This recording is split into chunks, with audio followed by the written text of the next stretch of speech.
Hello friends, this is Hemant Seth. Welcome to my channel. Today we will be talking to Miss Kajal Hindustani, very famous social activist.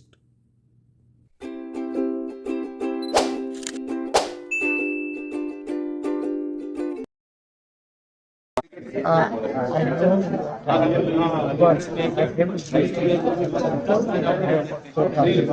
would like to take 1 minute interview. It's a good, yes. Hello, this is Hemant sir, and here I have a very good social activist. Yes, please. Can you tell me your name, please? My name is Kajal Hindustani. काजल हिंदुस्तानी जी, आपका मैंने lecture सुना है और we are very glad that you are doing such a good activity. And what do you have a message for the ladies in USA, for my followers, not Indian message here, but for my followers?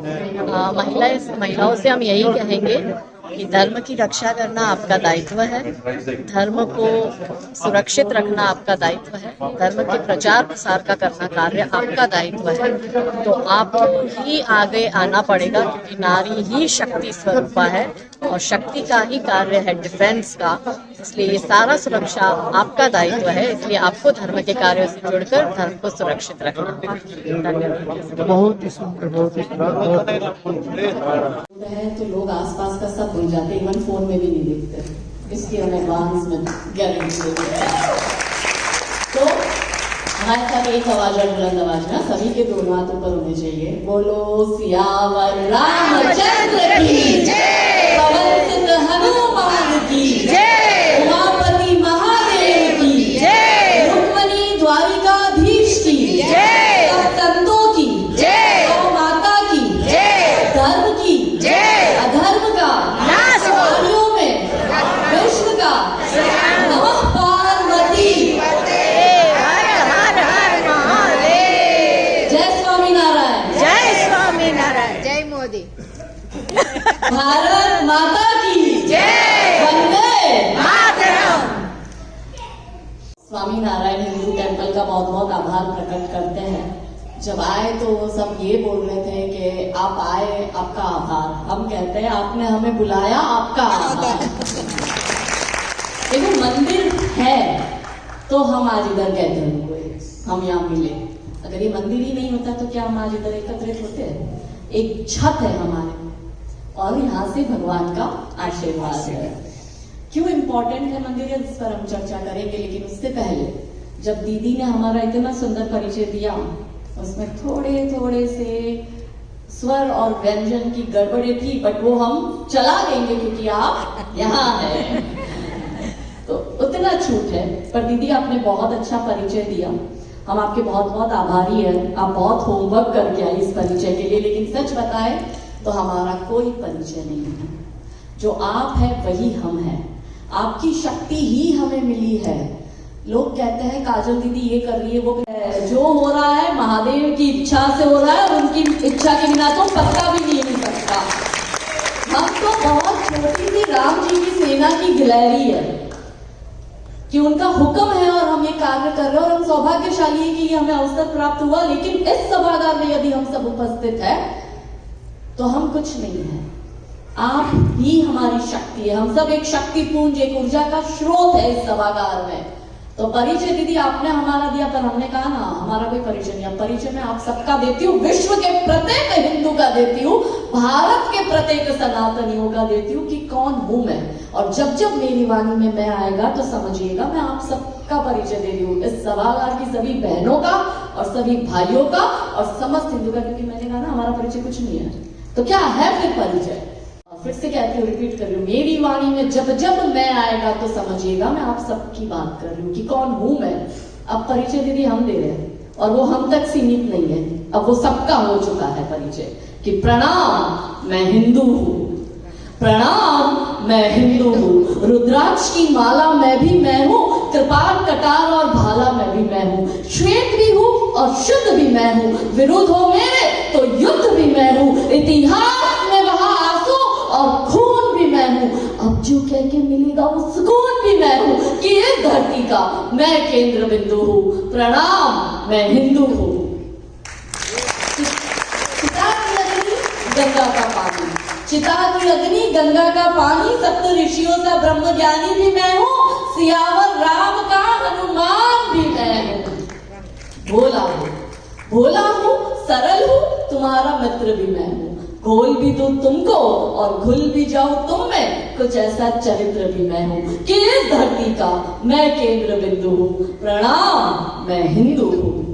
प्रणाम का भाव भी मैं हूँ, आक्रमण का घाव भी मैं हूँ, सहनशील स्थिर और शांत भी मैं हूँ, देवभूमि भारत का हर प्रांत भी मैं हूँ, शक्ति भक्ति न थकती क्रांति भी मैं हूँ, तूफान हूँ और तूफान से पहले की शांति भी मैं हूँ कि इस धरती का मैं केंद्र बिंदु हूँ। प्रणाम, मैं हिंदू हूँ। हिंदू मेरा परिचय अटल बिहारी वाजपेयी जी कह गए। लेकिन आज का विषय क्या है? आज का विषय है, अगर आपने फ्लायर पढ़ा होगा तो फ्लायर पे लिखा था राम मंदिर से राम राज्य। राम मंदिर तो हमने बना लिया, मंदिर बन चुका है, तो राम राज्य भी तो लाना है। राम राज्य कैसे आएगा? असुरों का नाश होगा तो ही धर्म की स्थापना होगी, अधर्म का नाश होगा तो ही धर्म फलेगा फूलेगा, प्रचार होगा, प्रसार होगा, लोग धर्म से जिएंगे। मिलकर सबने राम मंदिर बनाया, किसी एक अकेले ने थोड़ी बनाया था। 90 के दशक में कार सेवकों ने गोलियां खाई है और 500 वर्षों का ये संघर्ष की अयोध्या की भूमि रक्त रंजित हुई थी संतों महंतों के लहू से। और हम जो कि गुजराती लोग यहाँ पे ज्यादा है, और हम गुजरात में तो देखा है कि गोधरा में 59 कार सेवकों को क्या दोष था उनका? राम के भजन गाते गाते तो आ रहे थे, कार सेवा करते करते तो आ रहे थे, ट्रेन में राम की धून बुला रहे थे। उन्हें क्या पता था कि अगले स्टेशन पे गोधरा में 59 कार सेवकों को इसलिए जिंदा जला दिया जाएगा क्योंकि वो राम का नाम ले रहे। राम की भूमि पर राम का नाम लेना अपराध हो चुका। और क्यों ऐसी परिस्थितियों का निर्माण हुआ? क्योंकि जब सभ्य समाज शांत होता है, जब धर्म चुप होता है, तब अधर्म बढ़ता है। तो अधर्म का नाश होगा तभी हम राम राज्य की कल्पना कर सकेंगे, और मिलकर करना पड़ेगा। कोई अकेला व्यक्ति, किसी को लगता है कि किसी एक व्यक्ति ने राम मंदिर बनाया, नहीं। कोई ब्राह्मण क्षत्रिय वैश्य शूद्र नहीं था, कोई ऊंच नीच का भेदभाव नहीं था। 90 के दशक में किसी को भी पूछो, हर व्यक्ति ये कहता था अयोध्या में कि जाति पूछते थे तो कहता था कि मैं हिंदू हूं। मिलकर किया इसलिए ये युद्ध जीत पाए, मिलकर किया इसलिए 500 वर्ष बाद भव्य राम मंदिर अयोध्या में बना। और मॉरल ऑफ द स्टोरी, मिलकर किया, संगठित होकर किया कि राम नाम का गौरव जीता, राम नाम का गौरव जीता, सत्य सनातन सौरभ जीता, अवधपुरी की माटी जीती, केसरिया परिपाटी जीती, जीता लाल लहू कोठारी, तपो साधना जीती सारी, जीती है हुंकार हमारी और हिंदुआ धार हमारी। भगवा ओढ़ अयोध्या जीता, काशी का गंगाजल जीता, चोटी जीती, वंदन जीता और भाग का चंदन जीता। जीत गई घनघोर प्रतीक्षा, जीत गई गीता की शिक्षा, जीत गए हनुमंत जानकी, जय जय हो करुणा निधान की। और क्या जीते अब की बारी? वो संघर्ष हमारा वहां चल रहा है। और क्या जीते अब की बारी? काशी मथुरा की तैयारी। और इनका बहुत काम चल रहा है। और आतंकी और रंग पर भारी, एक अकेला भगवा धारी। हमारे जो मुंबई वाले भाई साहब, हमें यहाँ पे 5-6 लोग मुंबई से जो है वो मिलने आए। बोले दीदी हम मुंबई से हैं। मैंने कहा मुंबई तो हमने सिर पे उठा रखी है अभी। और पिछले 2 वर्षों से महाराष्ट्र के हमने बहुत प्रवास किए। ऑलमोस्ट महाराष्ट्र के कुछ ही जिले होंगे, शायद 2-4 जो बाकी रह गए, ऑलमोस्ट हमने महाराष्ट्र पूरा कवर कर लिया है। और मुंबई ऐसी नगरी है कि जहाँ पे अधर्मियों की संख्या बढ़ गई है और मुंबई से आवाज निकल रही, हम तो औरंगजेब को मानते हैं। मैंने कहा ये छत्रपति शिवाजी महाराज की नगरी है, यहाँ कोई औरंगजेब चलने वाला नहीं है। और तब यहाँ के विश्व हिंदू परिषद और बजरंग दल ने आह्वान किया कि हम औरंगजेब की कब्र तोड़ेंगे। तो ओवैसी जो भाग्यनगर में बैठा है वो कहता है कि कैसे तोड़ते हो, हम भी देखते। मैंने कहा तुम तो ये भी कहते थे कि धारा 370 कैसे हटाओगे, हट गई। तुम तो ये भी कहते थे राम मंदिर कैसे बनाओगे, बना दिया। तुम ये भी कहते थे ट्रिपल तलाक कैसे हटाओगे, हटा दी। तुम ये भी कहते थे कि वक्फ बोर्ड कैसे हटाते हो, कायदा हम भी लिखते, हटा दिया। अब तुम ये कहते हो कि यूनिफॉर्म सिविल कोड कैसे लाओगे, तो हमने कुछ राज्यों में तो ला ही लिया, पूरे देश में अब आ ही जाएगा इस सीजन में। और अगर तुम ये कहते हो औरंगजेब की कब्र कैसे हटाओगे, तो हमने कहा जीते जी तुम्हारी औलादे और तुम्हारी पुश्ते भी देखेगी इस कब्र को हटते हुए, क्योंकि ये छत्रपति शिवाजी महाराज का हिंद है। हमने इसको उत्तर दिया, उत्तर भी हमारा थोड़ा कंट्रोवर्सी में आ गया। हमने कहा अभी जरा धीर धरो, यमुना का पानी भी खौलेगा। देखो सरयू धन्य हो चुकी क्योंकि राम मंदिर बन चुका। तो अब मथुरा की बारी, हमने जब इससे पहले कहा था तो हमने अंत ये करा था मथुरा को। तो अभी जरा सा धीर धरो, यमुना का पानी भी खौलेगा और राम भक्त के बाद अभी तो श्याम भक्त भी डोलेगा।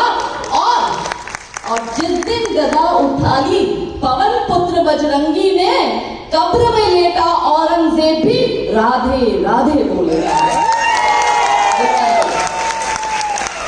मगर ठानना पड़ेगा।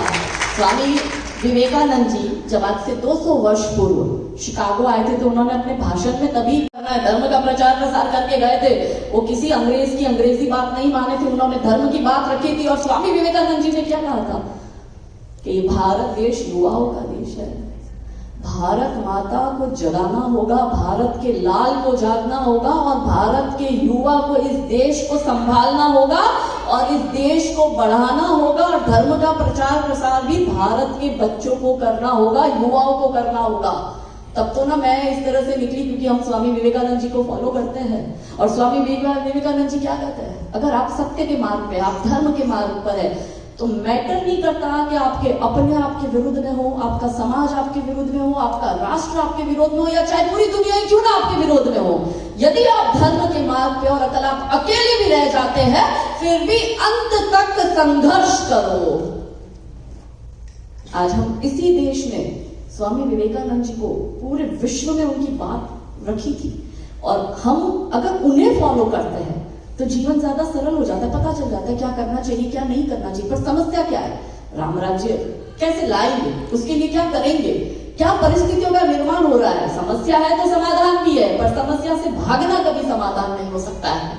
हम इधर आए तो बहुत से लोग, जैसे बहुत ट्रैवल करते करते आ रहे तो बहुत से लोग कहते हैं कि यहाँ पे आपस में हम डिवाइड है, हम एक है ही नहीं, सबका अपना अपना ईगो क्लैश होता है, सभी करते। मैंने कहा देखो ऐसा है, जीत उसकी होती है, धर्म युद्ध चल रहा है, जीत उसकी होती है जिसकी संख्या ज्यादा होती है, जीत उसकी होती है जो संगठित होता है, या फिर जीत उसकी होती है जिसके पास सत्ता होती है। छोटी सी कम्युनिटी है यहाँ पे, क्यों किसी न्यूयॉर्क में किसी जोहरन ममदानी जो सिर्फ 7 वर्ष पहले आया उसको मेयर का चुनाव वो जीत रहा है, क्यों ऐसी परिस्थितियों का निर्माण हुआ। जबकि आप में से यहाँ कई ऐसे लोग हैं जो शायद दूसरी पीढ़ी है और आपके बच्चे भी यहाँ जन्म चुके हैं, आपके परदादा दादा यहाँ पे आए थे, आपके कुछ लोग तो ऐसे आए थे जो 45 या 50 के समय में यहाँ पे आए हैं। तो क्यों हमारी कम्युनिटी में से कोई खड़ा नहीं हुआ। और वो कल क्या है, वो क्यों, क्योंकि जब जब बात ऊपर होती है तो वो डिवाइड नहीं होते हैं। उन्हीं कहते हैं हम शिया है, हम सुन्नी, हम अहमदिया है, हम पशमंदा है, हम मगड़ा है, हम पिछड़ा है, हम पठान है। वो नहीं कहते, वो क्या कहते हैं, हम मुसलमान हैं। और उनके लिए बाकी सब साइड में पहले क्या, इस्लाम। और हमारे में क्या है, हमारे में बहुत सिस्टमेटिकली हम लोगों को डिवाइड कर दिया, जो अंग्रेज करके करते थे डिवाइड एंड रूल। हम धर्म में बटे, हम जाति में बटे, हम भाषा में बटे, हम क्षेत्र में बटे, हम ऊंच नीच के भेदभाव में बटे। अब भाषा पे हमारे यहाँ पे युद्ध हो रहा है कि मुंबई में यदि आप मराठी नहीं बोलते हो तो आपको कुछ पॉलिटिकल पार्टी के गुंडे आके पीटेंगे, और तेलंगाना में यदि आप तेलुगु नहीं बोलते हो तो आपकी पिटाई होगी, या कर्नाटक में आप कन्नड़ नहीं बोल रहे हो तो आपकी पिटाई होगी। अब देखो हम यहाँ पे भाषा पे लड़ ले, मगर पहलगाम में ना वो जाति पूछ रहा है, ना भाषा पूछ रहा है, ना वो आपका सामाजिक स्टेटस पूछ रहा है, ना वो आपकी बैंक बैलेंस पूछ रहा है, ना वो ये कह रहा है कि आप सेक्युलर हिंदू हो या आप लिबरल हिंदू हो या आप एथिस्ट हो। वो क्या पूछ रहा है, आपका धर्म क्या है। कलमा पढ़ना नहीं आता और वो मार देता है, वो धर्म पूछ के मार रहा है। उसने क्या ऐसा पूछा, भैया भैया आप कौन सी पॉलिटिकल पार्टी के सपोर्टर हो, नहीं। क्या उसने ये पूछा कि आप कौन से क्षेत्र से हो, नहीं। क्या उसने पूछा आपके पास कितना फाइनेंस है बैंक में, नहीं। क्या उसने ये पूछा कि आपको कौन सी भाषा पे आपकी पकड़ है, नहीं। क्या उसने पूछा आप लोहार हो, बनिया हो, दर्जी हो, ब्राह्मण हो, क्षत्रिय हो, क्या हो, कुछ नहीं। हिंदू हो और मार दिए गए। अपने देश में ये हालत है। अब आप देखो, हिंद महासागर से लेके हिमालय तक, अफगानिस्तान से लेके इंडोनेशिया तक, ये पूरी भारत की भूमि थी, ये पूरी हिंदुओं की भूमि थी। बढ़ते बढ़ते करते करते अब मुट्ठी भर रह गए। अमेरिका में बैठा हिंदू सोच रहा है मेरे को क्या पड़ी है अगर गोधरा में 59 सेवकों को जला दिया। यहाँ बैठा हिंदू सोच रहा है कि मुझे क्या ही पड़ी है अगर 59 सेवकों को मार दिया। मुझे क्या पड़ी है यदि 26 पहलगाम में टूरिस्ट को मार दिया हिंदू सारे के सारे। मेरे को क्या पड़ी है यदि बंगाल में आरजीकर मेडिकल कॉलेज में किसी बेटी का बलात्कार हो रहा है। मेरे को क्या पड़ी है कि श्रद्धा वॉकर के 35 टुकड़े कर दिए मुंबई में। मुझे क्या पड़ी है कि फरीदाबाद में निकिता तोमर को दिन दहाड़े इस्लामिक लड़कों ने गोली से उड़ा दिया, क्योंकि मैं तो यहाँ बैठा हूं। देखो ऐसा है मेरे भोले भाले भाई बहनों, 100 करोड़ हम हिंदू हैं कहाँ? भारत में।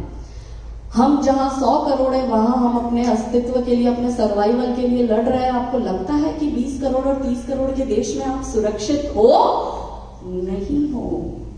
जिस दिन इनकी संख्या बढ़ेगी और जिस दिन पॉलिटिकल पावर इनके पास आ गया, पूरी बाजी उलट जाएगी। आप देख लो, बंगाल में इनके पास पॉलिटिकल पावर है, बाजी पलट गई।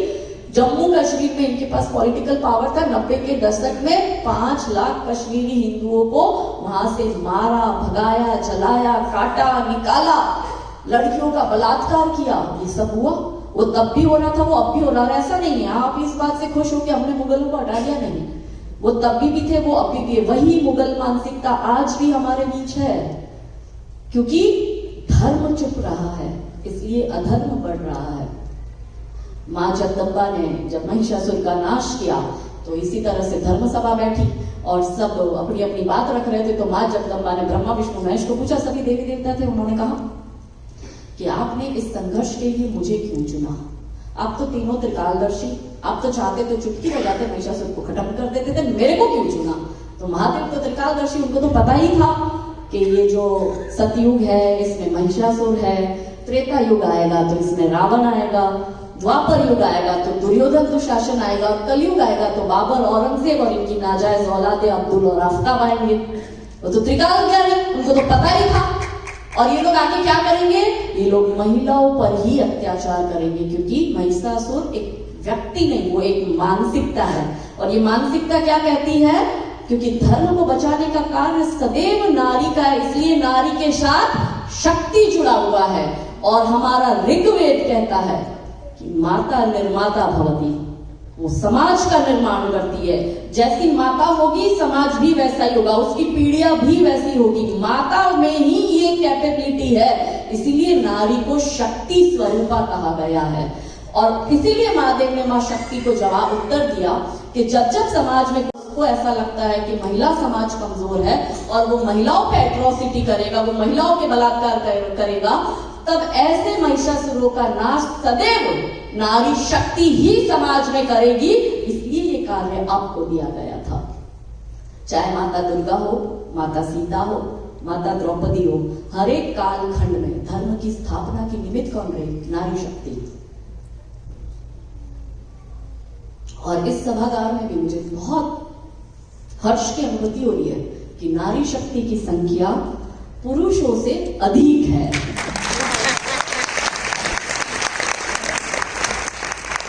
इसलिए बार बार मैं आपको ही टोकूंगी। आपको लगेगा दीदी डिस्क्रिमिनेशन कर रही है, बार बार हम महिलाओं को ही क्यों कह रही है, पुरुषों को क्यों नहीं कह रही? क्योंकि पुरुष के पीछे शक्ति नहीं लगता है, शक्ति नारी के पीछे लगता है। नारी शक्ति है, पुरुष क्या है? पुरुष बेचारा सहन शक्ति है। मगर coming back to the point, Manusmriti क्या कहता है? मनुस्मृति ये कहता है कि जब आप किसी भी महिला को एडमिनिस्ट्रेटिव पावर देते हो, यानी प्रशासनिक पावर यदि किसी महिला के पास है, तो वो महिला समाज का विकास भी कर सकती है और समाज का विनाश भी कर सकती है। और मैं ये क्यों बात कह रही हूँ?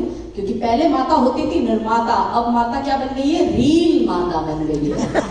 वो रीले बनाती है, और उसको रीले बनाते हुए देखकर उसकी बेटियां रीले बना ली। तो धर्म से माता खुद विमुख हो गई।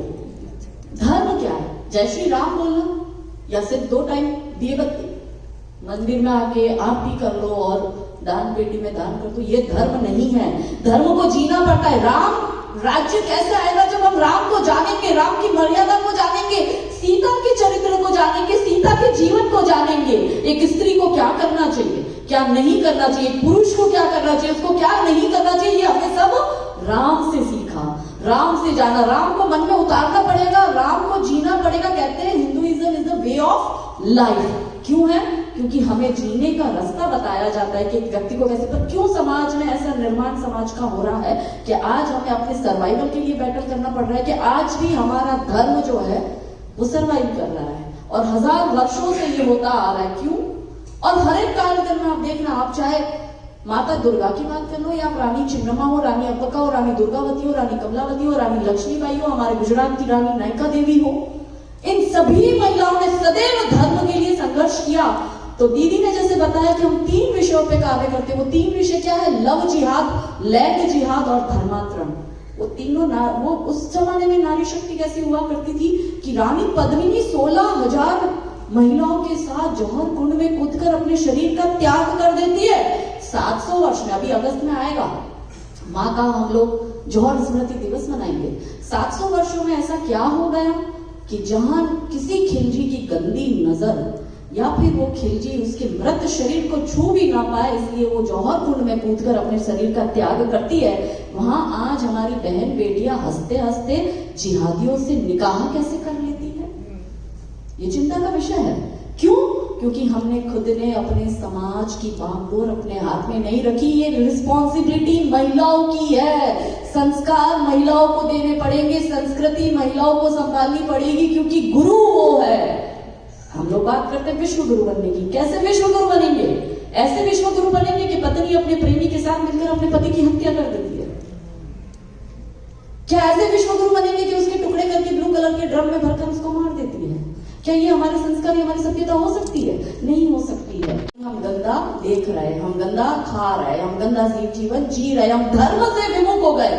एक बार हम शंकराचार्य जी के साथ इसी विषय पे चर्चा कर रहे थे, तो पूज्य शंकराचार्य जी ने इसका हमें उत्तर दिया। जब हमने ये प्रश्न करा तो पूज्य शंकराचार्य जी ने कहा कि हम धर्म को अभी तक जान नहीं पाए, हम उतार नहीं पाए, हम धर्म को समझ नहीं पाए। जिस क्षण कोई व्यक्ति उस धर्म को समझ लेगा वो अच्छे राह पे चलेगा। फिर आपका बच्चा विश्व के किसी भी कोने में भेज दो, आपका बच्चा कभी ड्रग्स नहीं करेगा, आपका बच्चा किसी अब्दुल आफ्ताब के चक्कर में नहीं पड़ेगा, आपका बच्चा जुआ नहीं खेलेगा, आपका बच्चा नशा नहीं करेगा, अगर उसके अंदर माँ ने धर्म दिया होगा। तो मैं आज की थोड़ी ऐसी हूँ, बचपन से बाल्य अवस्था से हमारी ट्रेनिंग हुई है, और उस दशक में जब 90 में ऋतंबरा दीदी माँ के भाषण चलते थे तो हमारे पिता हमें उनकी स्पीचें सुनाया करते थे। तब हमारी आयु मात्र 8 और 9 वर्ष की थी, और हमारे पिता हमें कहते थे तो हम उनसे प्रश्न करते थे, जैसे आप लोगों के बच्चे ऐसा प्रश्न करते हैं ना कि सारे तो अधर्मी ऐसे नहीं होते, कुछ तो अच्छे भी अब्दुल आफ्ताब होते होंगे,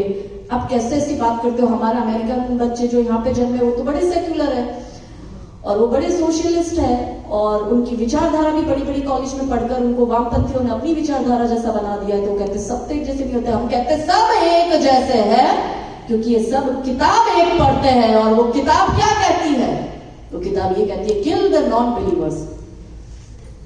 हम मूर्ति की पूजा है उनके लिए, तो वो बच्चों को समझाएगा कौन? वो आपको समझाना पड़ेगा। ये आपको लगता है कॉलेज यूनिवर्सिटी वाले शिक्षा देंगे, वो जमाना गया। पहले शिक्षा का मंदिर हुआ करता था जहाँ सरस्वती का ज्ञान मिलता था। आजकल आप भारत के वो रील्स तो देखो, आप कॉलेज में हमारी बेटियां गंदे गंदे गानों पे नृत्य कर रही है, ये धर्म है। हम कहते थे सरस्वती के मंदिर में भेज रहे हमारा बच्चा कुछ अच्छा। बच्चे को 2 जगह से एजुकेशन मिलती है, या तो उसकी माता से या फिर समाज से, जिसका प्रतिबिंब क्या है? School, college. अब कॉलेज में आप देखो हमारी बेटियां वो इतने गंदे गंदे कपड़े पहनकर, इतने गंदे गंदी रीलें बनाकर वो अपने सोशल मीडिया पे डाल रही है। माता पिता को फर्क ही नहीं पड़ता कि बेटी क्या कर रही है। वो मैंने एक पोस्ट करी, मैंने जब देखा ऐसे कि वो कॉलेज में फ्रेशर पार्टी के नाम पर हमारी बेटियों को इसी तरह से कॉलेज एडमिनिस्ट्रेशन बैठा, इसी तरह से कॉलेज के स्टूडेंट बैठे, और हमारी बेटियां इतने छोटी ब्लाउज में और इतने छोटे लहंगा भी वो नहीं था, मैं तो उसको मिनी स्कर्ट बोलूंगी, और उसमें वो नृत्य कर रही है स्टेज पे। और गाने के बोल क्या है कि चोली के पीछे क्या है? दूसरे गाने के बोल क्या है? छत पे सोया था बहनों ही मैं तले समझ के सो गई, मुझको राणा जी माफ करना गलती मारे से हुई। तीसरा गाना क्या है? लंबा लंबा घूंघट काहे को डाला, क्या कराई छोरी मुंह कहीं काला। वो तुम शिक्षा के मंदिर में अपने बच्चे को भेज रहे हो जहाँ की फीस 25-30 लाख रुपए है कोर्स की। माँ को लग रहा है मेरी बेटी, पिता को लग रहा है मेरी बेटी को बड़े कॉलेज में पढ़ रहा हो, कुछ कर लेगी। माँ बेटी ये कर रही है, माता पिता को पता नहीं वो सोशल मीडिया पे डाल रही है, ध्यान नहीं दे रहे, और ध्यान भी दे रहे तो क्या ये इस देश का स्त्रीवाद हो सकता है? हम सब भारतीय, भले अमेरिका में बैठे, पर हमारा मूल स्वरूप क्या है? भारतीय। हमारी संस्कृति क्या है? भारतीय। क्या ये भारत का फेमिनिज्म हो सकता है? फेमिनिज्म क्या है? जो रानी लक्ष्मीबाई ने किया कि ब्रिटिशर्स को कह दिया कि मैं अपनी झांसी क्या है? भूमि है। भूमि क्या है? माँ है। भारत माता कहते हैं हम इसको कहते हैं धरती माता। क्यों माँ कहा गया है? क्योंकि ये सृष्टि का निर्माण ही माँ से हुआ है। ये प्रकृति ने करा है। कौन है प्रकृति? माँ पार्वती ही तो प्रकृति है। तो उस माँ के लिए आप युद्ध नहीं करोगे? पहले आते थे बाबर, औरंगजेब ने कब्जा किया, मान लिया। आजकल हमारे कुछ सरकारी अधिकारी लिख कर हमारे जमीनें दे रहे। भारत का मूल स्वरूप क्या है? ये जमीन ही तो हमारी। अब वो जमीन नहीं है, दीदी ने जैसा कहा, लव जिहाद, दूसरा लैंड जिहाद। ये जमीन ही नहीं रहेगी तो हमारे लिए छत भी नहीं रहेगी। कहां जाएंगे हम लोग? अफगानिस्तान से हिंदू भागकर भारत आ रहा है, पाकिस्तान से हिंदू भागकर भारत आ रहा है, बांग्लादेश से हिंदू भागकर भारत आ रहा है। भारत में ही कश्मीर में हिंदू भारत के अलग अलग कोने में शरण लेके बैठा है। बंगाल का मुर्शिदाबाद का हिंदू मालदा में शरण लेके बैठा है। क्या है? ये माँ तो है। अगर या कभी भारतीयों ने सोचा, कभी हिंदुओं ने सोचा कि हर जगह से भागकर आप हिंदुस्तान में आ रहे हो, पर भारत के हिंदू ने सोचा कि वो भाग के कहां जाएगा? है कोई आपका अपना देश? है ही नहीं। अंत में सबको अपने देश लौटना है, क्योंकि आप यहाँ पे मात्र 30 करोड़ हो और ये इन्वेंशन होना स्टार्ट हो गया है। यहाँ की डेमोग्राफी बदल रही है, पॉलिटिकल पावर में ये मजबूत हो रहा है। 10 वर्ष में आप देखो ऐसा माहौल होगा कि ये आपको वक्त देंगे। जैसे रालीम गालीम चालीम के नारे 90 के दशक में कश्मीर में लगे थे, वही यहाँ लगेंगे और कहेंगे कि कन्वर्ट हो जाओ या भागो। और अगर जा रहे हो तो अपनी महिलाओं को हमारे लिए छोड़ के जाओ। ये बंगाल के संदेश कली में क्या हुआ? कितनों को पता है बंगाल का संदेश कली? जरा हाथ ऊंचा करके मुझे बताओ। कुछ ही लोगों को मैं बताती हूँ क्या हुआ बंगाल। अब हमें क्या मतलब? अरे भाई, वो बंगाल में हुआ, वो गुजरात में भी हो रहा है, वो कश्मीर में भी हो रहा है, वो मध्य प्रदेश का अभी भोपाल कांड और इंदौर कांड पढ़ो, राजस्थान का ब्यावर रेप केस स्कैंडल पढ़ो, वही 92 में जो अजमेर रेप केस स्कैंडल हुआ था, एग्जैक्टली उसका वही हो रहा है। वो तब भी हो रहा है। संदेश कली में क्या हुआ? अब कहते हैं बंगाल दुर्गा की भूमि है। कहते हैं जहाँ की मुख्यमंत्री एक महिला है, वहां दुर्गा की भूमि, जहाँ मुख्यमंत्री महिला, वहां पे महिलाओं की इज्जत हर रोज लूटी जा रही है। और रूल बना देता है शाहजहां शेख जैसा गुंडा। क्या रूल बनाता है? कि जिस विवाहित हिंदू महिला का विवाह होगा, विवाह के बाद उसकी डोली जो है वो वहां पे उसके ससुराल ना जाके जो तय किया हुआ मुसलमान का मकान होगा उस जिहादी के घर जाएगी। अब वो रात भर उसका रेप करेगा। अब वो 1 दिन भी रख सकता है, वो 10 दिन भी रख सकता है, वो 10 महीने भी रख सकता है, और वो तब तक रख सकता है जब तक उसका मन ना भरे। समाज ने एक्सेप्ट किया, इवन महिला समाज ने एक्सेप्ट किया। क्यों? जब महिला पे आंच आ रही है तो महिला समाज क्यों नहीं खड़ा हो रहा? वो बैठा है सरकार के भरोसे, वो बैठा पुलिस प्रशासन पर। अरे आपकी अस्मिता की लड़ाई आप खुद नहीं लड़ोगे तो कोई और क्यों लड़ने आएगा आपके हिस्से की लड़ाई? Coming back to the point, connect करती हूँ। महादेव ने क्या कहा? महिलाओं पे आंच आएगी तो महिला शक्ति को ही आगे आना पड़ेगा। भगवान भी नहीं आए, तुम्हें लड़ना है, तुम्हारा युद्ध है। और दूसरा रूल बनाया, फिर वहां की महिलाओं ने सहन किया। तो शाहजहां शेख ने दूसरा रूल किया था, जिस बच्ची का सगाई होगा, सगाई के बाद में वो बच्ची को छुएगा वहां का तय किया हुआ मुसलमान। वहां की महिलाओं ने यह भी स्वीकार कर दिया। जब पहले आप कोई चीज को स्वीकार करते हो तो अत्याचार बढ़ता जाता है। पहला अत्याचार सहन किया, दूसरा रूल बना दिया कि सगाई करी हुई लड़की को छुएगा मुसलमान पहली बार, ये भी सहन किया। तीसरा रूल बनाया शाहजहां शेख और इसके गुंडों ने। क्या था तीसरा रूल? कि जो बच्ची अपनी प्यूबर्टी एज क्रॉस करेगी, फिर चाहे वो 10 साल की हो, 11 साल की हो या 12 साल की हो, उस बच्ची को वहां का तय किया हुआ मुसलमान उठा के ले जाएगा और उसका शारीरिक बाल यौन शोषण करेगा। अब ये वहां पे रूल बन गया। अब वहां की महिलाओं ने तब खुद पर आ जाई तो सहन किया, खुद की बेटियों पे आई तो सहन किया, पर जब बात अपनी पोतियों की आई तब वहां की महिला संगठित हुई। मैंने कहा ना सबसे स्टार्ट, मैंने कब से बात स्टार्ट करी? सबने संगठित हुए तो राम मंदिर बना, मिलकर किया। अब वहां की महिलाओं ने, और वहां पे एक और रूल की रोज रात को 250-300 मकान बना दिए गए थे। तो वो 250-300 मकान में हर रोज एक घर से एक हिंदू महिला उठाई जाती और एक मुसलमान उसका रात रात भर रेप करता और वो सुबह उसको छोड़ता। वहां की महिलाओं ने जब उनकी सहन शक्ति की हद पार हुई तो वहां की महिलाएं संगठित हुई, एकत्रित हुई और मिलकर संघर्ष किया और शाहजहां शेख के खिलाफ मोर्चा खोला, आंदोलन किया, पुलिस की लाठियां खाई। ममता बनर्जी ने हेल्प नहीं करी, आंदोलन का स्वरूप इतना बड़ा बना कि भारत पूरा उस आंदोलन से जुड़ा, सीबीआई की जांच हुई और आज शाहजहां शेख और उसके गुंडे जेल की सलाखों के पीछे है। शाहजहां शेख को जेल में डाला, ये दुख की बात है, ये गुस्सा होने की बात है कि इन महिलाओं ने इतना क्यों सहन किया। जब पहली बार किसी शाहजहां शेख की गंदी नजर किसी विवाहित हिंदू महिला पे पड़ी, उसी क्षण वहां की हिंदू महिलाएं संगठित होकर उस शाहजहां शेख की आंखें फोड़ के उसको 10 फीट जमीन में गाड़ कर क्यों नहीं आई, इतना सहन क्यों किया।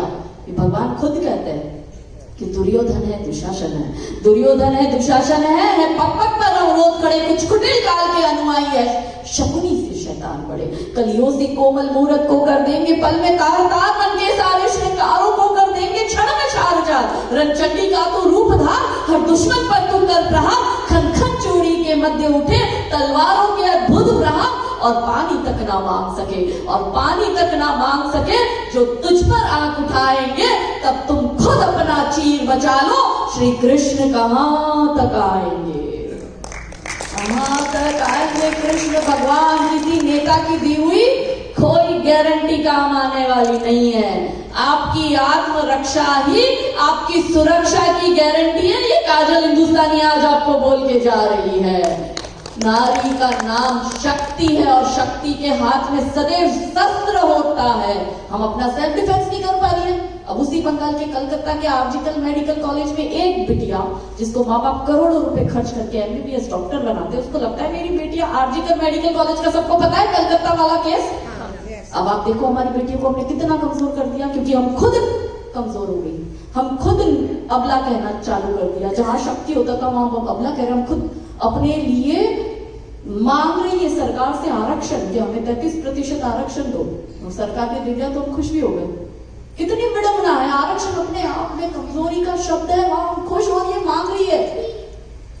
अब मैं फिर से महादेव से कनेक्ट करती हूँ, महिलाओं को किसी तरह के आरक्षण की जरूरत नहीं है राजनीति में। राजनीति स्टार्ट ही करने वाली हम है। कैसे? सतयुग में तीनों मेन मिनिस्ट्री किसके पास थी बताओ मेरे को? कौन था?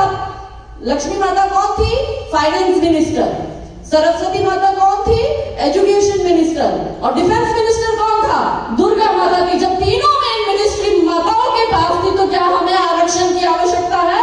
हम घर की होम मिनिस्टर है तो हम देश की भी होम मिनिस्टर बन सकती है। हम घर को सुरक्षित रख सकती है तो हम देश को भी रख सकती है। हमने खुद को इतना कमजोर बना दिया कि हम आरक्षण मांग रहे। क्यों मानसिकता ऐसी हुई? क्योंकि हमने खुद को कमजोर किया। खुद को कमजोर किया तो हम बेटी को हाथ में पेन तो दे रहे, बेटी को हाथ में स्टेथोस्कोप तो दे रहे, पर बेटी को हाथ में कटार नहीं दे रहे। अपनी रक्षा करना नहीं सिखा रहे कि जिस कॉलेज में वो पढ़ रही है, जहां माँ बाप को लाखों रुपए खर्च करके लगता है अरे हमारी बेटिया को हमने डॉक्टर बनाया, हम भी इतराएंगे समाज में कि हमारी बेटिया डॉक्टर, हमारे बुढ़ापे का सहारा। वहां वो बेटी आर्टिकल मेडिकल कॉलेज में एक आदमी उसका रेप और हत्या कर देता, वो एक व्यक्ति से अपनी आत्मरक्षा नहीं कर पा रही। और उसके हत्यारे को देखो तो सही, वो कैसा दिखता है। यूट्यूब पे मैंने देखा, न्यूज चैनल में देखो, हाथ उसकी अगरबत्ती, पैर उसकी मोमबत्ती, एकदम कंकाल जैसा उसका शरीर। उससे हमारी बेटियां लड़ नहीं पा रही है। क्या क्यों? परिस्थितियों का क्यों ऐसा निर्माण हुआ? बेटी बचाओ बेटी पढ़ाओ तक सीमित रह गए। बेटियों को सशक्त बनाना भी तो हमारी रिस्पॉन्सिबिलिटी है कि बेटी को तलवार थमाओ, बेटी लड़ भी जाएगी। और बेटी यदि बच पाएगी तो बेटी पढ़ भी जाएगी। बच रही है हमारी बेटियां, पढ़ाने भेज दिया कॉलेज में। सुरक्षा की जिम्मेदारी कौन? यही तो देश है, यही तो सरकार है, यही तो प्रशासन है, यही तो पुलिस है। अच्छी सड़कें बना रहे हो चलने के लिए, क्या बेटियां सुरक्षित है? अपनी आत्मरक्षा करना क्या हमने हमारी बेटियों को सिखाया? अपने लिए लड़ना हमने हमारी बेटियों को सिखाया? नहीं सिखाया। क्या बना दिया हमने उनको? गुड़िया। क्या कहते हैं उसको? मेरी गुड़िया, मेरी लाडो, मेरी रानी। और आपके घर में भी आपने अपनी नाती पोतों को हाथ में क्या दिया है? Barbie doll. वो गुड़िया से खेलती है, आप उसको खेलने में गुड़िया देते हो, गुड़िया बोलते हो। किसी का लड़की का तो भी उसको बारबी डॉल गिफ्ट करेंगे। अब गुड़िया गुड़िया करते हो तो उसको गुड़िया जैसी बना दिया कि गुड़िया गुड़िया करते हो, गुड़िया जैसे शौक तुम्हारे, गुड़िया सी बन जाती हो। वीर प्रसूता होके भी पल पल क्यों नीर बहाती हो? अरे शक्ति स्वरूपा हो तुम तो, जगदम्बा की अवतारी हो। क्या दुर्योधन, क्या दुशासन, तुम स्वयं काल पर भारी हो। मगर वर्जना क्यों करती हो ढालों से, तलवारों से? बस एक बार तो लगन लगा लो, मृत्यु नाचती धारों से। अरे रक्त बीज को रंगचंडी का रक्तिम रूप दिखाएंगे, तब तुम खुद अपना चीर बचा लो, श्री कृष्ण कहां तक आएंगे। कहाँ तक आएंगे, क्यों हम अपनी आप हम हर बात में हम डरती है। घर में 2 मेहमान ज्यादा आ जाते तो टेंशन होती है शाम को सब्जी क्या बनाएंगे। अकेली हॉस्पिटल तक नहीं जा सकती, वहां भी पति साथ में चाहिए, हर जगह उनकी परमिशन चाहिए, हर जगह उनके बिना हम अधूरी है। क्यों? पहले वो योद्धा रानियां हुआ करती थी जो खुद युद्ध लड़ने जाती थी। रानी चिन्नम्मा विधवा है, रानी अप्पका विधवा है, रानी लक्ष्मीबाई विधवा है, रानी दुर्गावती विधवा है, रानी कर्णावती विधवा है, रानी कमलापति विधवा है, रानी नायिका देवी विधवा है। इनका इतिहास उठा के पढ़ो, इन सारी विधवाओं ने संघर्ष किया और आप अपने पति के बिना एक क्षण चल नहीं पाते। और विधवाओं को तो समाज में हमने ऐसा बना दिया कि वो दया की पात्र हो गई। क्यों ये मानसिकता हुई? क्योंकि सारी बॉलीवुड की फिल्मों में विधवाओं को कमजोर दिखाया। सारी बॉलीवुड की फिल्मों में क्या दिखाया कि विधवा कुछ नहीं कर पाती, या तो उसका विधवा का विवाह करवा दो या फिर वो साइड में पड़ा फर्नीचर या उसको काम वाली बना के रखा। हमने वही देखा, हमारी मानसिकता वैसी हुई। देखो सब सॉफ्ट पावर का कमाल है। क्यों समाज में अब हमारी बेटियां हंसते हंसते इनके यहाँ जा रही है। अब्दुल आफ्ताब के घर हर एक पिक्चर में गाने अली मौला सुभान अल्लाह से स्टार्ट होता है। हर एक फिल्म में जो रुद्राक्ष की माला तिलक वाला और भगवाधारी पंडित होगा वो होगा एकदम गलत व्यवहार का, गलत आचरण का, गलत चरित्र का, उसको खराब दिखाया जाएगा। और वो खच्चर टट्टू चलाने वाला भी जिहादी होगा तो अनपढ़ भी होगा या गली का गुड्डा भी होगा तो भी वो संस्कारी होगा। हमारी बेटियों को हमने शाहरुख, सलमान, सैफ और आमिर दिखा दिए, तो फिर हमारी बेटियां क्या करीना खान बनकर कोक से तैमूर और जहांगीर ही तो पैदा करेगी ना। हमने उनको जीजा माता दिखाया होता तो ही तो छत्रपति शिवाजी महाराज पैदा करती। क्यों छत्रपति शिवाजी महाराज पैदा नहीं हो रहे? जयवंता माता हम खुद बनती तो ना महाराणा प्रताप पैदा होते।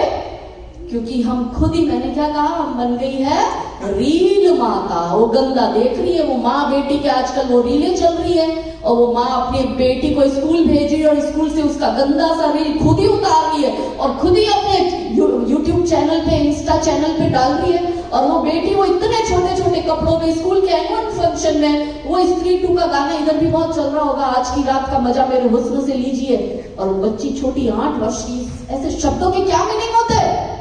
8 की रात का मजा मेरे हुस्न से लीजिए। 11-11 साल की बच्चियों को हम रेस्क्यू करते हैं, वो भाग जाती है 25-30 साल के जिहादी के साथ।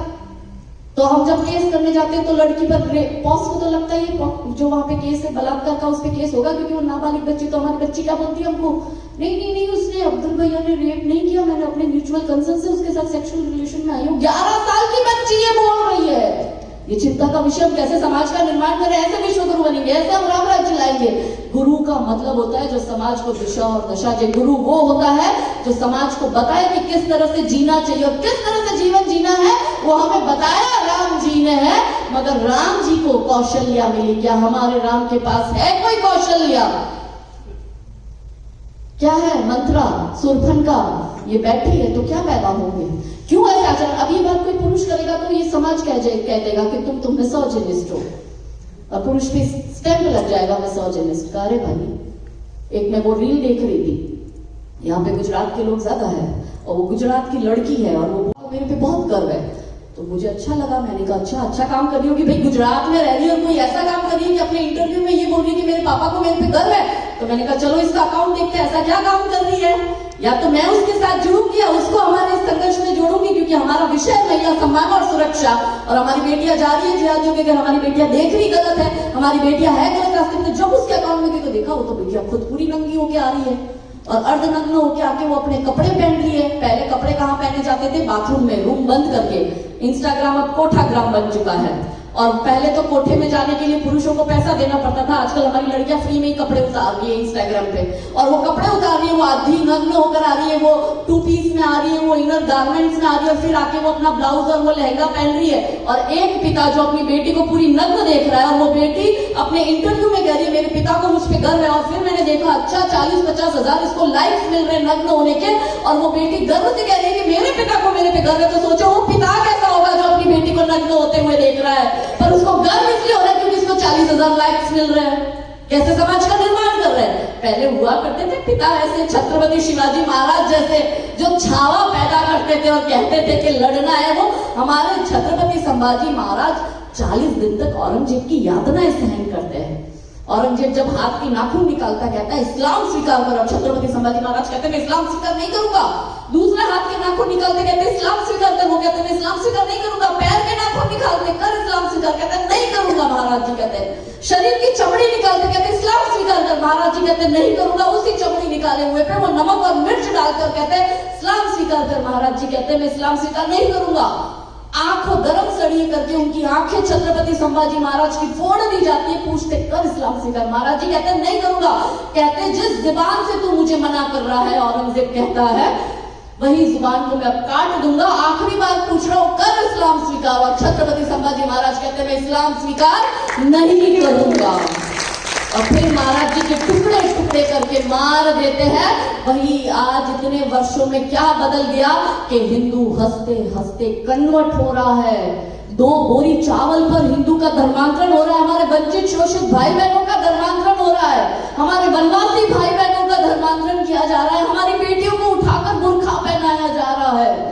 क्यों ऐसी परिस्थितियों का निर्माण हुआ? ये योद्धा सब हमारे देश में जन्मे, यही संस्कार, यही कल्चर, यही संस्कृति, यही गौरव गाथा है, यही योद्धा है। फिर इतने 500-700 वर्ष में क्या बदल गया कि हमारे लोग हंसते हंसते धर्मांतरण कर रहे हैं?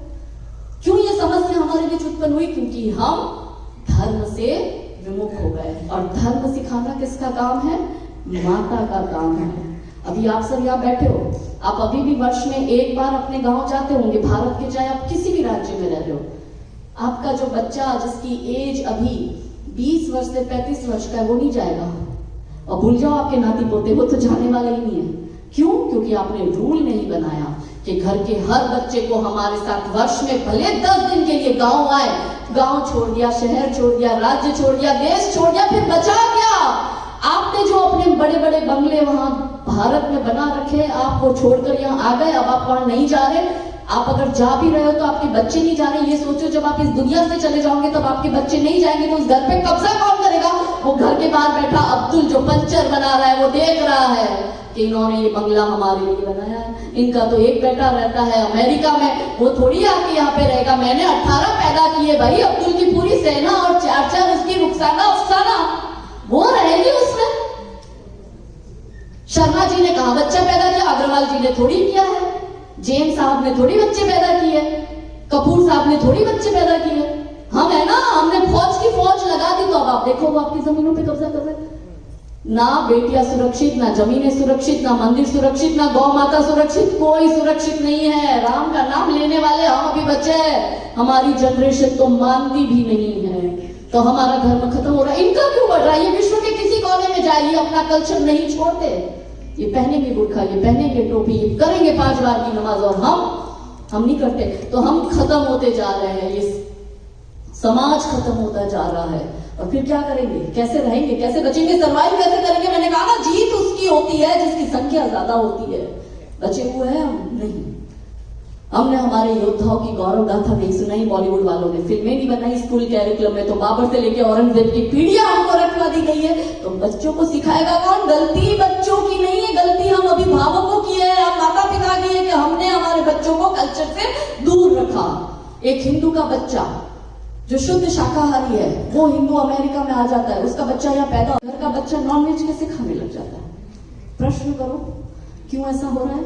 क्योंकि माँ ने सही समय पे उसको रोका नहीं। हम तो नहीं खाते, हम तो कोई ड्रग्स का नशा नहीं करते, हम तो नॉनवेज नहीं खाते। क्यों? क्योंकि जो कहते हैं ना, जब बीज डालते हैं ना, बीज रोपते हैं, तब पानी पिलाना ज्यादा जरूरी है। धीरे धीरे धीरे वो पौधा और फिर पेड़ बनेगा। लेकिन बीज को या पानी नहीं पिलाओगे तो क्या वो पौधा बनेगा?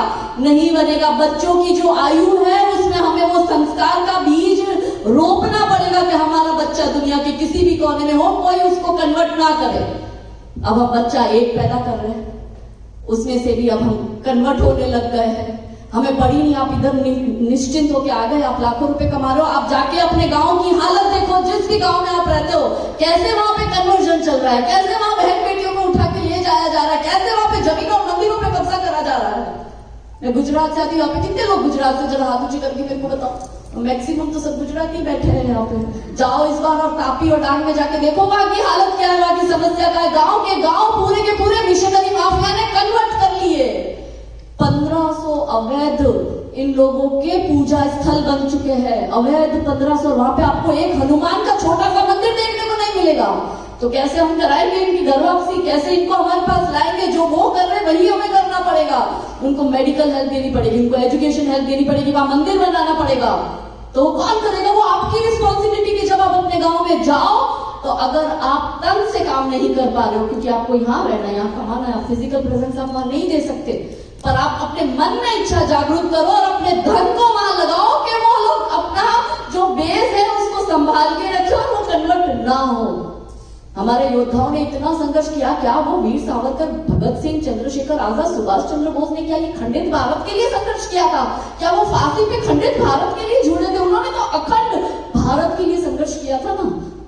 अब हम लोग 13 राज्यों में और 250 से अधिक जिलों में अल्पसंख्यक हो चुके हैं। हिंदू के पास कुछ नहीं बचा, मुट्ठी भर रह गए, वो भी अपने अपने जगह पे भाषा और जाति और पता नहीं क्या क्या नाम से हम लोग लड़ते झगड़ते रहते हैं, ईगो क्लैश हमारे होते रहते हैं और उसका फायदा जो है वो दुश्मन उठाता है। ये संघर्ष हमारे योद्धा ने किया, वही भूमि पर आज हम संघर्ष करने को तैयार नहीं है। हम डरपोक हो गए, हम कायर हो गए। मुझे बहुत लोग कहते हैं कि आपको डर नहीं लगता? मैंने कहा बचपन से हमें हमारे गौरव गाथा सुनाइए। मेरे पिता ने, मैं राजस्थान से हूँ, बॉर्न एंड ब्रॉट अप वहां से, और मेवाड़ से हूँ। पिता ने मेरे को एक दिन कहानी सुनी, मैं 13 वर्ष की थी तब मेरे पिताजी का देहांत हो चुका था, मगर मैंने कहा ना बीज को रोपा उन्होंने मुझे बताया। उन्होंने कहा महाराणा प्रताप की मृत्यु की साधना, ये धर्म क्या है, धर्म के लिए आत्मसम्मान से जीना क्या होता है। उन्होंने मुझे उस छोटी आयु में महाराणा प्रताप की मृत्यु की साधना बताई। मैंने कहा क्या होता है मृत्यु की साधना? भगवान की साधना तो हम करते हैं, भजन पूजन करते हैं, मृत्यु की साधना क्या होती है? तो पिता ने कहा कि महाराणा प्रताप का अकबर के साथ युद्ध चल रहा था। अकबर के साथ वो भी लोग थे जिनको अकबर के साथ होना चाहिए था, और अकबर के साथ वो भी लोग थे जिनको महाराणा प्रताप के साथ होना चाहिए था। गद्दारों का हमारा इतिहास रहा है। तो महाराणा प्रताप की संख्या कम और अकबर की संख्या सेना ज्यादा। तो उस समय वो लोग जो समाज में कभी किसी को हेल्प नहीं कर पाते ना, वो लोग फालतू की सलाह देने आ जाते हैं। और उसमें भी वो कैटेगरी बड़ी होती है जो कायरों की होती है, क्योंकि कायर लड़ तो सकता नहीं, नाक कट रही है क्योंकि कोई और उसके हिस्से का युद्ध लड़ रहा है, तो अब बीच में से एस्केप करना है तो क्या होगा, तो बहाना देगा। तो उसमें 4 प्रजाति थी, वो हमारे समाज का प्रतिबिंब मैं दिखा दूं। वो 4 प्रजाति क्या थी? पहली प्रजाति बुद्धिमानों की। तो बुद्धिशाली लोग महाराणा प्रताप के पास गए और कहा कि ये टक्कर तो असंभव है, आप उसकी सेना देख लो, आप अपनी सेना देख लो, आप तो ये युद्ध लड़ना जितना तो दूर, आप ये युद्ध लड़ भी नहीं सकते हो, कोई हिसाब से ये पॉसिबल ही नहीं है। दूसरी प्रजाति क्या थी? गणितज्ञों की। वो कुछ लोग होते हैं ना समाज में कैलकुलेटिव होते हैं, हर चीज की कैलकुलेशन करते थे। वो कैलकुलेटिव लोग गए महाराज के पास, गणितज्ञ, वो कहते हैं हिसाब लगा के गए। अकबर के पास इतनी तोपें हैं, इतने सहस्त्र बल है, इतनी सेना है, और आपके पास तो मुट्ठी भर, आप इतने से हो, आप तो ये युद्ध लड़ भी नहीं सकते, जीत भी नहीं सकते, तो आपकी तो विजय ही असंभव है। तो बुद्धि कहती थी टक्कर असंभव है, गणित कहता था विजय असंभव है। तीसरी प्रजाति गई समझदारों की। समझदारों ने कहा कि भाई असंभव है, ये तो कुछ हो ही नहीं सकता है, आप ये तो सोचना छोड़ ही दो, आप अकबर से जीत ही नहीं पाओगे, आपकी अंत में मृत्यु निश्चित है, आपका सब कुछ साम्राज्य मेवाड़ खत्म हो जाएगा, मेवाड़ का राजा खत्म हो जाएगा। तो बुद्धि कहती थी टक्कर असंभव है, गणित कहता था विजय असंभव है। समझदार ने कह दिया भाई तू झुक जा, अकबर की अधीनता सहन कर ले, स्वीकार कर ले, वो उसने कमिटमेंट करा है, वो तुमको मारेगा नहीं और तुमको मेवाड़ की गद्दी पे भी रखेगा, बस तुमको उसकी अधीनता स्वीकार करनी है और इस्लाम स्वीकार करना है। तो बुद्धि कहती थी टक्कर असंभव है, गणित कहता था विजय असंभव है, समझदार ने कहा झुक जाओ। और चौथी प्रजाति थी रिश्तेदारों की।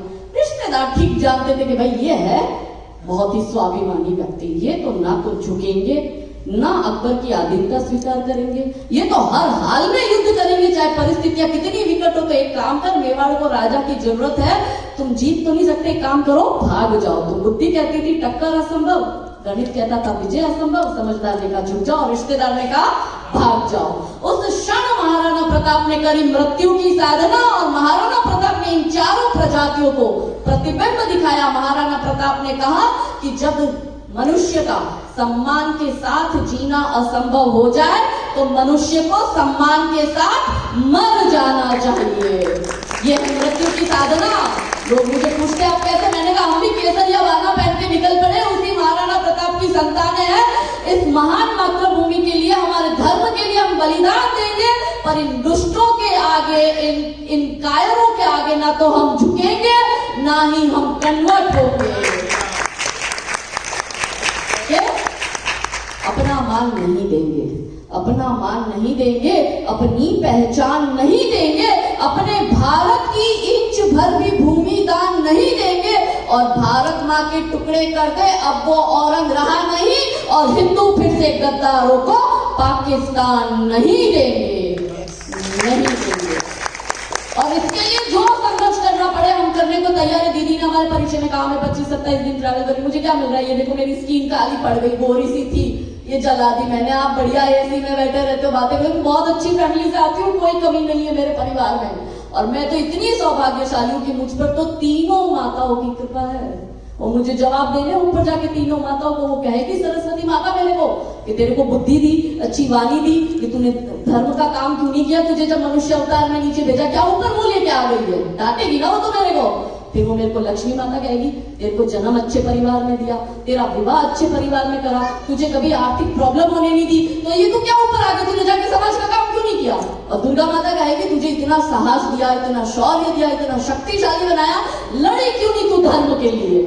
पूरे विश्व में 1% महिला ऐसी होती है। फॉर एग्जाम्पल मान लो मैं नौकरी कर रही होती तो मुझे भी तो अपना घर बार चलाना नहीं, भाषण देके पेट थोड़ी भरा जाता। और हम तो ट्रस्ट खोल के बैठे भी नहीं, हम तो किसी से चंदा वंदा लेते भी नहीं है, तो भाषण देके थोड़ी पेट भरेगा। मुझे भी तो अपने बाल बच्चों को पालना पोसना ना, मेरे भी बच्चे छोटे छोटे हैं, मेरे भी बच्चों के लिए मेरे सपने में भी तो चाहती ना डॉक्टर कलेक्टर इंजीनियर बने, बड़ी कॉलेज में पढ़ने जाए, इससे थोड़ी घर चलता है। अगर मैं नौकरी कर रही होती तो क्या मैं ये काम कर पाती थी? क्या मैं ऐसे आ पाती थी? क्या मैं 25-27 दिन प्रवास कर पाती थी? घर चला पाता था ना? तो लक्ष्मी माँ ने अपनी कृपा करी क्योंकि उसको अपना काम करवाना था धर्म का। अगर मेरे पास मानो लक्ष्मी है मगर मेरे पास सरस्वती नहीं है तो क्या मैं ये काम कर पाती? नहीं कर पाती। अगर मेरे पास लक्ष्मी और सरस्वती होती मगर मेरे पास दुर्गा का आशीर्वाद नहीं होता तो ऐसी कितनी महिलाएं जो होगी मल्टी मिलियनर होगी, क्या वो साहस से कार्य कर पा रही है? नहीं। क्यों? क्योंकि दुर्गा का आशीर्वाद है, मुझ पर दुर्गा का भी आशीर्वाद है। तीनों माताओं का आशीर्वाद सबको प्राप्त नहीं होता, ऐसी तीनों माताओं का आशीर्वाद है तो मुझे भी तो जाके जवाब देना है कि मैंने अपने धर्म के लिए क्या किया। आपके बच्चे तो क्या मेरे नहीं? अभी आप समय देख रहे हो, 9:45 बज गए, घर जाना है, सोना है, खाना खाना है, सुबह जल्दी उठना है, फलाना ये है, टीवी सीरियल आ रहा होगा, फिल्म देखना है। यहाँ पे तो वीकेंड नाइट के अलग ही मजे होते हैं, अमेरिका में सैटरडे संडे अलग मनाया जाता है। तो आपका पति तो मेरा नहीं है, आपके बच्चे तो क्या मेरे नहीं है, आपका घर है तो क्या मेरे नहीं है, आपको सोना है तो क्या मुझे नहीं इन्वेस्ट करना? मैं सुबह से आई हूँ, मैं 1 सेकंड के लिए नहीं बैठी हूँ, कंटिन्यू भागदौड़ चालू और ये कंटिन्यू प्रवास हर रोज। भारत में भी यही हालत रहती है। मैं भी तो बढ़िया सा एसी में बैठ के बढ़िया बड़े से है 52 इंच टीवी पर बढ़िया सी पिक्चर लगा के देखती थी। मैं भी ढूंढ के देखती, कुंडी मत खड़काओ राजा, सीधा अंदर आओ राजा, जो गाने देखकर हमारी महिलाएं रील बना रही है। मैं भी तो ये सब मैंने क्यों त्यागा सब कुछ? क्योंकि मुझे चिंता है, मुझे दिखाई दे रहा है, वीर सावरकर को दिखाई दिया था, छत्रपति ये भविष्य उनकी आत्मा रो रही होगी। इन कायरों के लिए हमने बलिदान दिया जो हंसते हंसते ही माँ है हमारी, कोई भूमि का टुकड़ा थोड़ी है। अटल बिहारी वाजपेयी जी कह गए कि भारत कोई भूमि का टुकड़ा नहीं है, ये एक जीता जागता राष्ट्र है, ये वंदन की भूमि है, ये अभिनंदन की भूमि है, ये तर्पण की भूमि है, ये अर्पण की भूमि है। इसकी नदी नदी हमारे लिए गंगा है और इसका कंकर कंकर हमारे लिए शंकर है। हम जिएंगे तो देश के लिए, हम मरेंगे तो देश के लिए, और मरने के बाद गंगा में बहती हमारी अस्थियों को कोई कान से लगा के सुनेगा तो उसमें से एक ही आवाज आएगी, भारत माता की जय। और क्या अब हम कर सकते हैं? समस्या है तो समाधान भी है। हमारा कार्य क्षेत्र देखो, चैलेंजिंग काम कर रहे हैं हम, फ्रंट लाइन वॉरियर है। हम यदि नहीं लड़ेंगे तो मंदिर भी खत्म हो जाएंगे और ये कोई कथाएं नहीं होने वाली, पूजा पंडालों में कोई पूजा नहीं होने वाले, कोई हवन यज्ञ नहीं होने वाले। भगवान विश्वामित्र थे, उनको भी जब यज्ञ करते थे तो परेशान करते थे राक्षस, तो ताड़का आके बार बार परेशान करती थी, तो उनको भी राम जी के पास जाना पड़ा कि तुम आके हमारा बचाव करोगे तो ना हम यज्ञ कर पाएंगे। तो वो कौन थे? Ram ji front line warrior थे, वो धर्म के रक्षक थे, वो योद्धा थे। योद्धा युद्ध करेगा तो युद्ध करने के लिए योद्धा को क्या चाहिए? युद्ध सामग्री चाहिए। वो सामग्री कौन प्रोवाइड करेगा? ऊपर से थोड़ी टपकेगी, आपको देना है वो अस्त्र शस्त्र। तो अस्त्र शस्त्र क्या फ्री में आते हैं? कैसे आएंगे अस्त्र शस्त्र? उसके लिए धन की, लक्ष्मी की आवश्यकता होती है। तो वो कौन करेगा? जो हम कहते हैं कि अरे हमारा लड़के को देखो मार दिया, पर हिंदू रिटेलिएट नहीं करा रहे। वो हिंदू बेचारा रिटेलिएट कर 15 साल जेल में रह के आ गया, मगर 4 लाख में उसका घर गिरवी पड़ा है, तो पूरे बड़ौदा में से एक आदमी खड़ा नहीं हुआ उसका घर छुड़वाने के लिए। चिंता का विषय है। कौन लड़ेगा आपके लिए? कौन मां अपने बेटे को भेजेगी लड़ने के लिए? कौन मां कहेगी मेरा बेटा जाए जेल में? कौन उसका घर चलेगा? उसके घर राशन कौन पहुंचाएगा? ये चिंता कौन करेगा? चिंता हमें करनी है। हम क्या कर सकते हैं? आप अपने गांव में जाओ, आपके गांव के हिंदू संगठन से जुड़ो, उस हिंदू संगठन को पूछो हम क्या कर सकते हैं। मंदिर बनवाना है तो आपके गांव के जितने लोग यहाँ पे, भले 10 लोग रहते हो, 10 लोग मिलकर उस मंदिर का निर्माण कराओ, वहां रहो। ऐसा नहीं है पैसे देके छूट जाओ, नहीं, राम का काम है, सबको जुड़ना पड़ेगा, सबको मिलके करना पड़ेगा, चाहे गिलहरी जितना ही सही योगदान दो। वो जब युद्ध चल रहा था अपना ब्रिटिशर्स के साथ में, तो सब संग्राम कर रहे थे, सारे क्रांतिकारी और सब लोग, तो एक बेचारा दुबला पतला सा विकलांग सा व्यक्ति वो गया सुभाष चंद्र बोस के पास और कहता है कि मैं भी इस संघर्ष में जुड़ना चाहता हूँ और ब्रिटिशर्स के सामने मैं भी लड़ना चाहता हूँ। तो सुभाष चंद्र बोस ने कहा ठीक है, तो व्यक्ति सेना ज्वाइन कर ले, आजाद हिंद फौज। तो कहता भाई मैं तो ये नहीं कर सकता, ये काम तो मेरे से नहीं होगा, ये तो बड़ा भारी काम है। तो सुभाष चंद्र बोस जी ने कहा तो कोई बात नहीं, तू एक काम कर, तू क्रांतिकारियों के साथ जुड़ जा। तो कहता है भाई क्रांतिकारियों का तो और खतरनाक काम है, ये तो कहीं भी जाके बम फेंक देते हैं, ये तो मेरे से नहीं होगा, मैं तो ये भी नहीं कर सकता। तो उन्होंने कहा तो फिर तुझे क्या करना है, एक काम कर, तू हर जगह, वो रात में अखबार चोरी छुपे बांटते थे अखबार सारे कि क्रांतिकारियों ने क्या किया, कहाँ पे अपना कौन सा संग्राम चल रहा है, कहाँ कौन सा संघर्ष चल रहा है। तो कि तू एक काम कर, अखबार बांटने का काम कर दे, ये चोरी छुपे रात में जाके। तो ये तो मेरे से नहीं होगा, ये तो बहुत मेहनत वाला काम है, इतनी साइकिल चलाकर घर घर जाके मैं तो अखबार नहीं बांट सकता, मेरे से तो नहीं होगा। तो उन्होंने कहा ठीक है, तो तू एक काम कर, गांधी जी का अनशन चल रहा है, तो अनशन पे बैठ जा। तो कि नहीं भाई मैं तो भूखा भी नहीं रह सकता, मेरे से तो ये भी नहीं होगा। तो फिर सुभाष चंद्र बोस कहते तो एक काम कर, एक और आंदोलन चल रहा है। तो कि क्या? तो कि विदेशी जलाओ स्वदेशी अपनाओ। तो क्या हाँ मैं ये कर सकता हूँ, मैं धोती पहनकर सारे अंग्रेजी कपड़े हैं उसको मैं जलाने का काम कर सकता हूँ। तो अरे भाई ये भी तो एक कार्य ही था ना, कितना बड़ा संग्राम था। स्वदेशी आंदोलन अपने आप में बहुत बड़ा आंदोलन था, इसका आज भी हम हवाला देते हैं। तो वो व्यक्ति स्वदेशी आंदोलन से जुड़ा और वो क्या करता था, वो खुद धोती पहनता था, सबको कहता था धोती पहनो और ये कपड़े तुम जो है अंग्रेजी कपड़े विदेशी कपड़े जलाओ। तो कहने का मतलब मॉरल ऑफ द स्टोरी, कुछ करो, अपनी क्षमता के हिसाब से करो, मगर करो। ये धर्म युद्ध चल रहा है, जरूरी नहीं है कि आप सुग्रीव और हनुमान बनो, पर आप राम की सेना की गिलहरी तो बनो कि, और इसके लिए डर लगता है तो फिर धर्म से जुड़ो। डर को कैसे हटाओगे कि गिरा जहां पर खून वहां, गिरा जहां पर खून वहां पत्थर पत्थर जिंदा है, शरीर नहीं पर नाम का अक्षर अक्षर जिंदा है।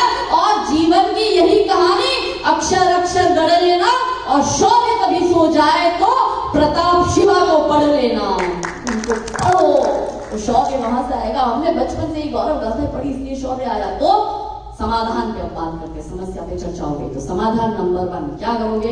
अभी बच चुके हैं, हो चुकी है, अभी समय नहीं मिले तो कल सवेरे उठकर, रविवार है, बिल्कुल वेले हो, किसी को कोई काम नहीं है, सुबह उठकर 5 परिवार वो जो अमेरिका में रहते हैं और जो आपके गांव के हैं उनको फोन करो और आज के विषय पे चर्चा करो। आज जो हमने जो सत्संग किया है उनको कहो और हर वर्ष गांव में जाना है, परिवार के साथ जाना है और गांव में जाके हिंदू संगठन से जुड़कर वहां पर आप क्या संघर्ष में जुड़ सकते हो वो आपको करना है। बोलो ये होगा?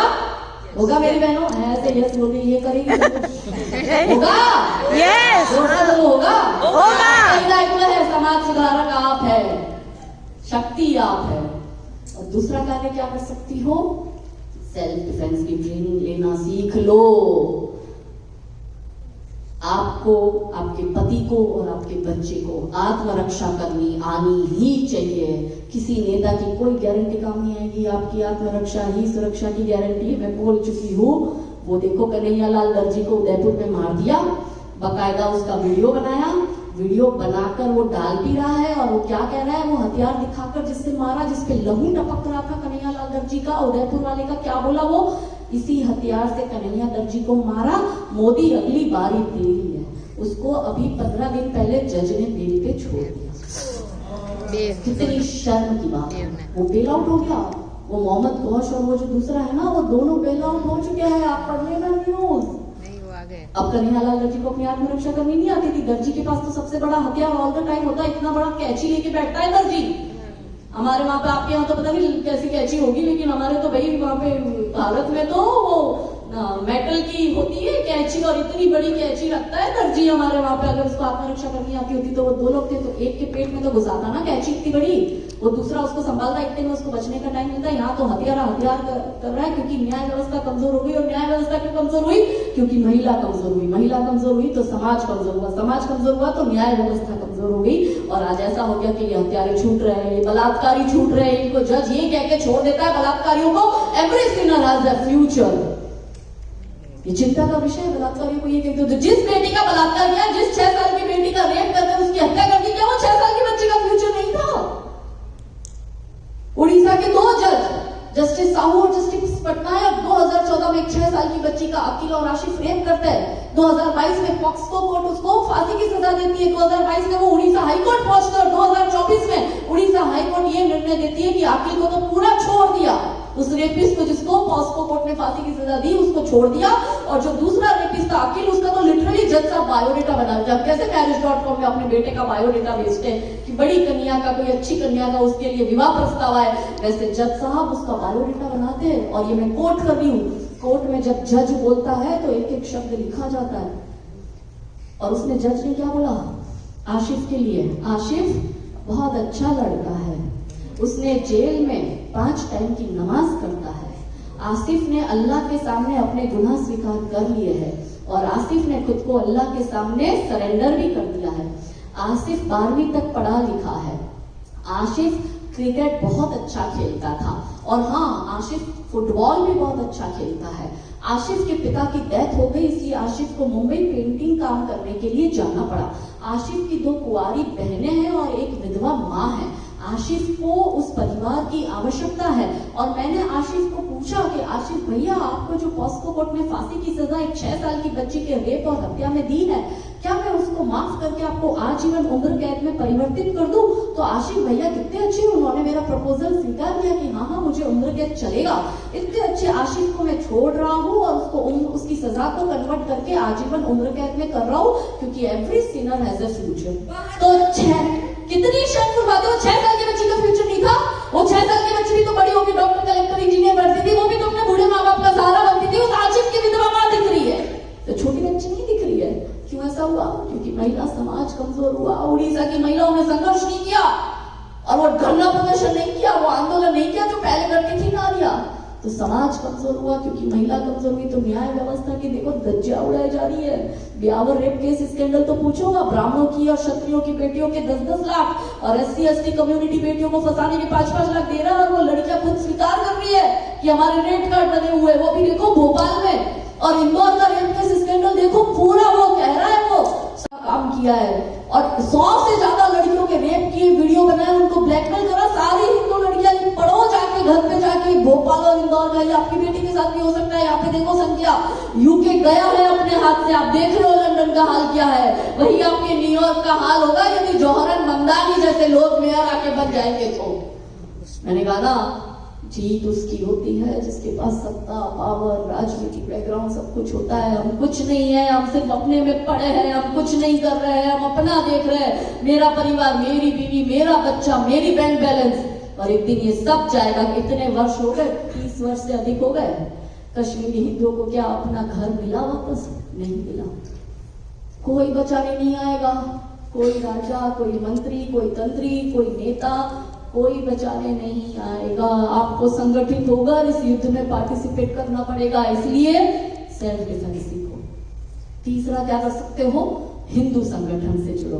आपके लिए गोली कोई और नहीं खाने आएगा, हमारा विश्व हिंदू परिषद और बजरंग दल का भाई आपके लिए गोलियां खाने आएगा।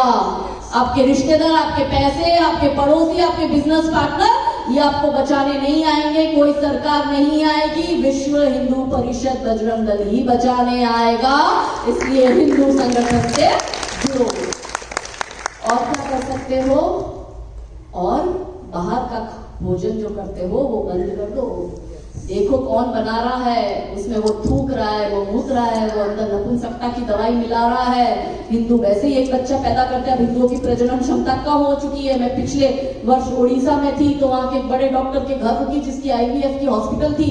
वो कहता है दीदी 2024 के अंत में दिसंबर में रुकी थी, पूरे साल का मुझे ब्यौरा दे रहे थे, तो पूरे साल में हमने 10,000 हिंदू कपल का IVF से डिलीवरी किया। मैंने कहा अच्छा 10,000 बोले। दीदी शॉकिंग बात यह है कि 10,000 हिंदू थे, एक भी उसमें मुसलमान नहीं था। तो प्रश्न आया क्यों हिंदू की प्रजनन क्षमता कम हो रही है? अब यहाँ जितनी बहनें बैठी, आप 2 कुटुंब को जोड़ते हो, आपका मायका पक्ष और ससुराल पक्ष, इन दोनों कुटुंब को मिला के आप देखो, एक ना एक कपल ऐसा होगा जिसका बच्चा नहीं हो रहा, वो डॉक्टर से ट्रीटमेंट करवा रहा है। अब हिंदू बेचारा 8-10 लाख रुपए में आएंगे, उससे बच्चा पैदा करेगा, बेचारे में दूसरी पैदा करने की क्षमता है क्या? है क्या? अब 10 दिशाओं से गिरे जा चुके बच्चे वैसे ही कम पैदा कर रहे हो, और बच्चे कम पैदा हो इसके लिए वो आपके खाने में और वो कुछ मिला रहे हैं। और हम तो कहते हैं, हमारा तो शास्त्र कहता है जैसा अन्न वैसा मन। क्यों हमारी विकृति ऐसी हो रही है? क्यों हमारी हिंदू महिला वो जो है सोनम रघुवंशी, राजा रघुवंशी की हत्या कर रही है अपने बॉयफ्रेंड के साथ मिलकर? ये मानसिकता कहां से आई है? गंदा देख रहे हैं, वो एकता कपूर गंदा दिखा रही है, वो एकता कपूर की सीरियल में हम गंदा देख रहे हैं, एक हिंदू महिला के 4 पुरुषों के साथ अवैध संबंध है। क्या रियल में हमारे ऐसे होता है? नहीं होता। हम वो गंदा देख रहे हैं, इसलिए सब कॉन्शियस माइंड में वही गंदगी चल रही है, इसलिए तो ना वो उसको हत्या कर रही है, वो नशा कर रही है हमारी बेटियां। कहां से ये नशा? और इसको ये फेमिनिस्ट, इसको ये स्त्रीवाद कहते हैं। स्त्रीवाद वो है कि जब मोहम्मद गौरी अपनी सेना लेके आबू की घाटी पे आता है और गुजरात की रानी नायिका देवी को कहता है कि अपना है ना इस्लाम स्वीकार कर, मुझसे निकाह कर और अपना पूरा पाटन मुझे सौंप, तो रानी नायिका देवी उससे लड़ने जाती है और मोहम्मद गौरी को वहां से मार के भगाती है। ये स्त्रीवाद होता है। स्त्रीवाद ये नहीं है कि एक हाथ में दारू का ग्लास लो, दूसरे में सिगरेट फूको, अंग्रेजी में गालियां बोलो, अपने पति की हत्या करो, मल्टीपल अफेयर करो। ये स्त्रीवाद नहीं हो सकता है, कहती है एकता कपूर। ऐसा सिखाती है हमारी महिलाओं को। बच्चा पैदा करने के लिए विवाह की क्या जरूरत है? अरे भारतीय परिवार व्यवस्था मानवता की सबसे बड़ी देन है, हम ये व्यवस्था को जोड़ रहे हैं, इसलिए भारत की संस्कृति बची हुई है। तो अगर विवाह ही नहीं करना, बिना विवाह के बच्चा पैदा करना है, तो हमें और जानवरों में अंतर क्या है? कुछ बचा क्या? नहीं। तो ये धर्म को कौन सिखाएगा? ये हमें सिखाना है। इसलिए अंतिम बात क्या कर सकते हो? मेडिटेशन करो। मेरे को लोग बोलते आपको डर नहीं लगता? मैंने कहा नहीं। काल उसका क्या बिगाड़ है? जो भक्त है महाकाल का। महादेव की पोजीशन क्या है? हमेशा सदैव ये आपको ध्यान मुद्रा में सदैव आपको महादेव दिखाई देंगे। क्या है ध्यान? ध्यान का मतलब अभी क्या है कि योग को मेडिटेशन में ले लिया है। एक्चुअली पूरे विश्व का सार ही मेडिटेशन है। मेडिटेशन से ही आपको अच्छे विचार शरीर में आएंगे, अच्छा आचरण शरीर में आएगा। आपके जीवन की जितनी कठिनाई है आपको उसका उत्तर भी मेडिटेशन से मिलेगा। यदि आपको मेरी बात पे विश्वास नहीं है तो मात्र 1 महीना करके देखो, आपके जीवन की जो भी समस्या है उसका हल भी आप जब ध्यान मुद्रा में बैठी होगी तभी आपको मिलेगा। इसलिए योग करो या ना करो, मगर मेडिटेशन अवश्य करो। इसलिए पूरे दिन में यदि समय ना मिले तो सोने से पहले, क्योंकि महिलाओं पे ज्यादा रिस्पॉन्सिबिलिटी, घर भी संभालना है, बच्चे भी संभालना है, उनको उनके ऊपर रिस्पॉन्सिबिलिटी भी है, खाना भी बनाना है, जॉब करने भी जाना है, सब कुछ करना है महिलाओं को, और इन दुष्टों का नाश भी आपको ही करना है। तो इसके लिए आपको क्या करना पड़ेगा? मन में अच्छे विचार आए, अशुद्धि जाए और शुद्धि शरीर में आए, अच्छा मन हो, अच्छे संस्कार हो। इसके लिए आवश्यक है ध्यान करना। और 15-20 मिनट करो, देखो आपको ऐसा लगेगा एक नया जीवन हमें मिला है, एक नया लाइफ आपको मिला है। तो मेडिटेशन करो। और सबसे अंत में, आप सब हिंदू लोग यहाँ के बड़े चाव से, गुजराती ज्यादा बैठे, विवाह में जाते हो सूरत, गुजरात शॉपिंग करने, कर्नावती में, जिसको आप अहमदाबाद कहते हो। देखो हम किसी अहमद को मानते नहीं, इसलिए हमको यहाँ बोलते हैं सरकार को नाम चेंज करना है तो करो, ना करना है तो ना करो। हमारे लिए तो वो कर्नावती है।